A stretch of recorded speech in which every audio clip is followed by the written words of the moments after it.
It's Notre Dame, it's Texas A&M, it's where college game day is headed this weekend, but in big games like this, we all know the stars, right? We know Riley Leonard, we know what he's bringing to the table.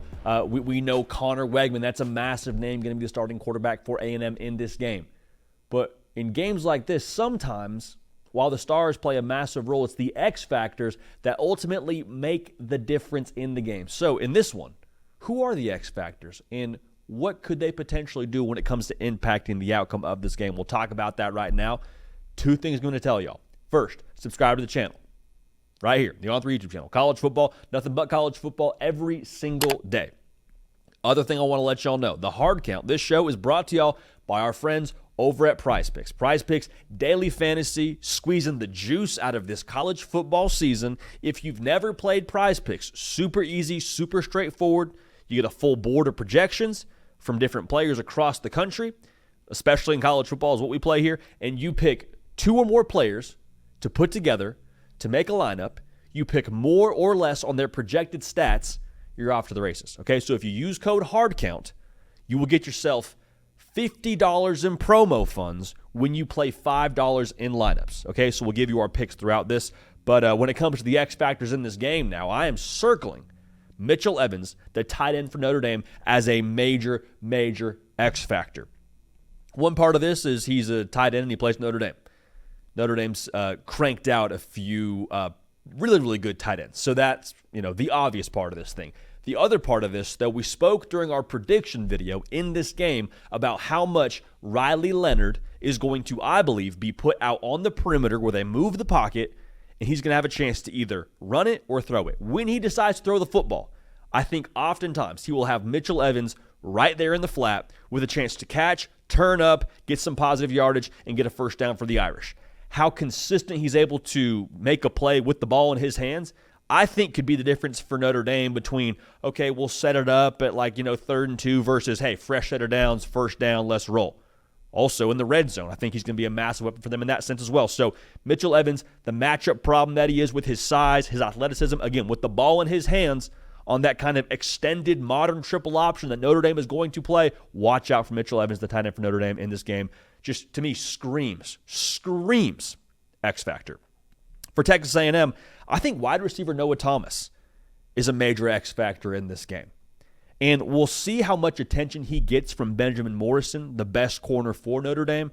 But Noah Thomas this year, I think everyone in College Station is expecting him to step up in a massive way. Had a great spring game. You've heard great things about him behind closed doors in College Station. If you want to solidify yourself as a guy for this football team going forward, this is a tremendous chance to do it. The eyes of the country upon you. Massive non-conference game. You're at home, chance to set the tone for the Mike Elko era. There's going to be, I think, several instances now where Connor Wegman gets man coverage and Texas A&M's wide receivers, Noah Thomas specifically, has got to go win. Can you do that, and can you do that consistently enough, make enough plays to ultimately allow your offense to win this football game for you? I think they're going to have to in some respects against that really adult Notre Dame defense. So that's one receiver for Texas A&M. How about a receiver for Notre Dame? This is a cat now that the folks in South Bend know about. I think a lot of folks across the college football public are going to know a lot more about throughout the course of this season as it wears on. But Chris Mitchell is a wide receiver transfer from FIU to Notre Dame. Y'all, he averaged 17.5 yards a catch last year. I don't care if you're doing that at FIU. I don't care if you're doing that at Cornell. I don't care if you're doing that in the SEC. Wherever you catch the ball at 17 yards a catch like that, that's pretty freaking good. Okay, that is explosive as all get out.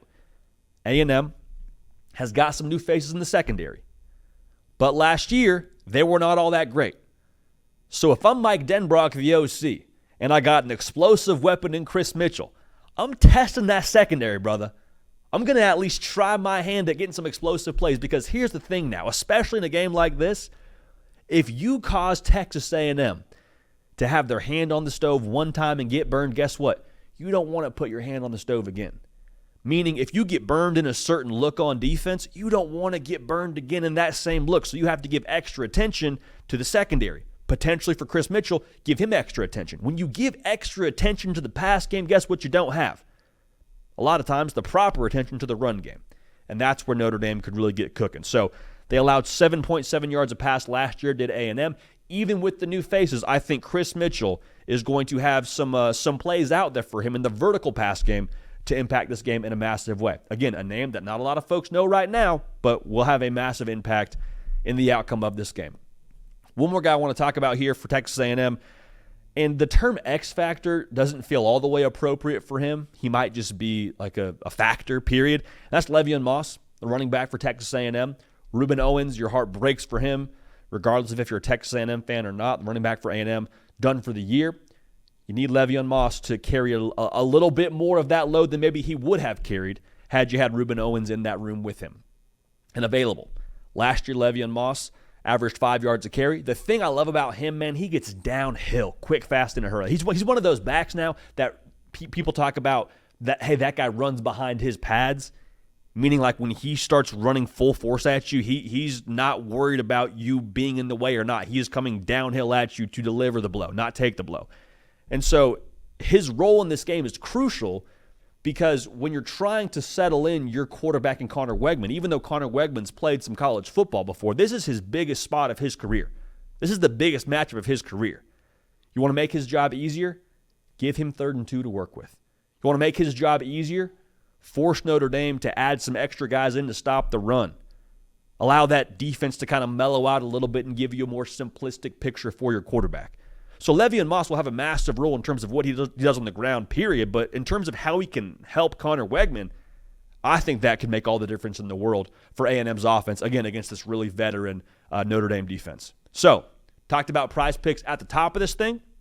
I want to give you my picks when it comes to these X factors because Prize Picks, a ton of projections already right now over at prizepicks.com. Go check them out. For these 4 X factors, here's the lineup that I'm going to put together. Levan Moss, his projection is at 49.5 rush yards. I'm going to go ahead and take the more there. Noah Thomas, his projection is at 41.5 receiving yards. I'm taking the more there. I think he's going to have a big day. I think he's going to have a big day if A&M wants to have a chance in this game. Mitchell Evans, again, I told you he's going to have a lot of targets, I believe, in this game. I think he'll be a focal point of the passing attack for Riley Leonard. I'm taking Mitchell Evans with the more on 28.5 receiving yards. And then Chris Mitchell, if he's averaging anywhere in the neighborhood of 17.5 receiving yards, the more for his 37.5 receiving yards they've got right now for him on Prize Picks is worth a look. So we'll take the more there as well. Sorry, we love the more. We like to see good things happen to good people. We like to see college kids playing college football have success and live their dreams. If that's an issue, we don't apologize. So, we like all those with the more. Again, use code HARDCOUNT. $5 in lineups gets you $50 in promo funds. Okay? So use code HARDCOUNT. Prize Picks, again, helping us just get all the marrow out of the beautiful thing that is the college football season in week 1. We appreciate y'all. We love y'all. Subscribe on your way out of here, and we will see y'all next time. Hey y'all, thanks so much for watching. Subscribe to the channel here to make sure you don't miss an episode of The Hard Count. Also be sure to check out other videos on the On3 YouTube channel.